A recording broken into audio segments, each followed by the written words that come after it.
দুই দল মিলে উঠেছিল ৪৭২ রান। যদিও ম্যাচের পর পিচের প্রশংসাও করা হয়েছে, তবে কেকেআর অধিনায়ক রাহানে খুব একটা খুশি নন। তিনি বলেছেন, পিচ নিয়ে যা বলার সেটা তিনি আইপিএল কমিটিকেই জানাবেন। ম্যাচ শেষে রাহানে বললেন, ৪০ ওভার পিচ একই ছিল। ব্যাট করেও খুব ভালো লেগেছে আমাদের সবার, তবে আমাদের সেরাটা দিয়েও আমরা জিততে পারিনি। এক সাংবাদিক জিজ্ঞাসা করেন, আদৌ কোনো দল হোম গ্রাউন্ডের সুবিধা পায় কিনা। রাহানে তখন বলেন, পিচ নিয়ে অনেক কথাই হচ্ছে, আমি কিছু বললে আবার বিতর্ক হবে। আমাদের পিচ কিউরেটর সবসময় নিজেকে বড় পণ্ডিত মনে করেন, তাই আমার এবার যা জানাবার আইপিএল কমিটিকে আবার জানাবো।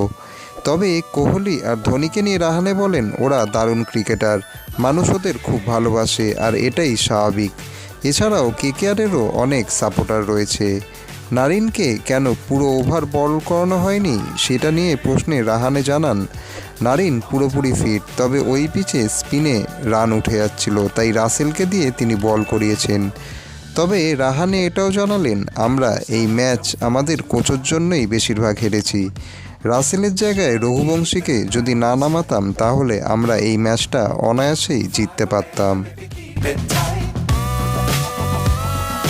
Love the world, but keep the sky on your mind.